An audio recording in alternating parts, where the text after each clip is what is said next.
Je m'appelle Patrick Goujon, je suis jésuite, prêtre. J'ai écrit, j'ai publié l'année dernière un livre qui est sorti au mois d'octobre, comme le rapport de la SIAZ, un livre qui s'appelle « Prière de ne pas abuser », dans lequel je reviens sur mon histoire, l'histoire de la levée du traumatisme et du souvenir traumatique des agressions que j'avais subies comme enfant, à de multiples reprises par un prêtre du diocèse de Verdun. Alors l'année passée, ça a été une année dense, avec d'abord le 5 octobre la remise du rapport de la SIAZ par Jean-Marc Sauvé, à Véronique Margron, à Éric de Moulin-Beaufort.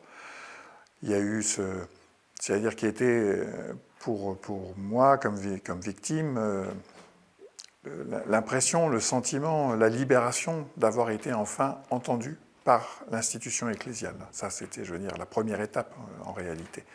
Et puis il y a eu ce second moment très émouvant à Lourdes en novembre, lorsque les évêques ont organisé cette cérémonie mémorielle dans laquelle ils ont demandé pardon à Dieu et reconnu leur responsabilité dans ces scandales et ces agressions sexuelles de très longue durée dans l'Église de France et dans la manière dont l'Église les avait couvertes. J'avoue qu'ensuite on est entré dans un temps très gris, en réalité, très incertain. La commission organisée par la conférence des religieux et religieuses s'est mise très vite en place avec des déclarations nettes sur le travail qui allait être fait. On a attendu beaucoup de temps avant d'avoir des précisions du côté de l'Église diocésaine, de la conférence épiscopale. Ce temps a été vraiment un temps très incertain au mois de mars, jusqu'au mois de mars, vous voyez, de novembre à mars, savoir ce qui allait véritablement être fait. Car pour les victimes, ne pas voir d'action concrète mise en œuvre, réactive, le temps du traumatisme. Et ce sentiment de se heurter de nouveau à un mur de silence de la part de l'Église. Donc ça, c'était très, très douloureux. Et puis on sait que cette commission, qui fait tout son possible, a mis beaucoup de temps à se mettre en place, à trouver des moyens. Vous voyez, sur 1000 personnes, un petit peu plus de 1000 personnes qui se sont signalées aujourd'hui à cette instance, 40 cas ont été traités. Alors je sais bien qu'il faut le temps, mais on ne peut pas tout de suite proclamer le succès de ces mesures. Ce qui est important, c'est que dans tout ce temps-là, on a vu un certain nombre d'églises, de diocèses, de paroisses organiser des temps de prise de parole pour les fidèles aussi, pour accueillir ce rapport de la SIAZ, parfois en invitant des victimes. Mais là aussi, très vite, on a constaté un temps très mitigé. Des diocèses qui n'organisaient rien, des paroisses qui refusaient d'en parler.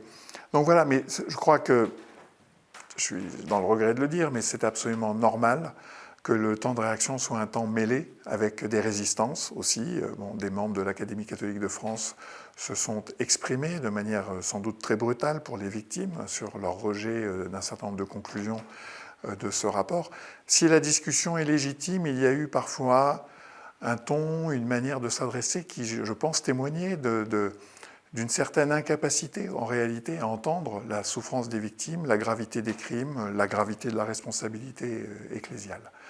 Aujourd'hui, j'allais dire, les bilans sont adressés un peu selon les personnes, selon les lieux. Il y a des victimes qui ont été entendues par l'INIR, d'autres qui ne l'ont toujours pas été, certaines qui ont été reçues par les commissions pour les religieux et religieuses, présidées par M. Garapon.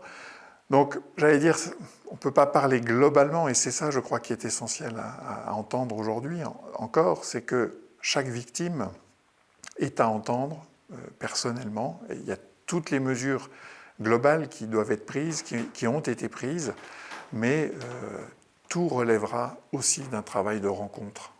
Il n'y a pas de réparation en dehors de cela. Alors nous fêtons, je ne sais pas si c'est l'occasion d'une fête, mais en tout cas cela fait 1 an que le rapport a été remis.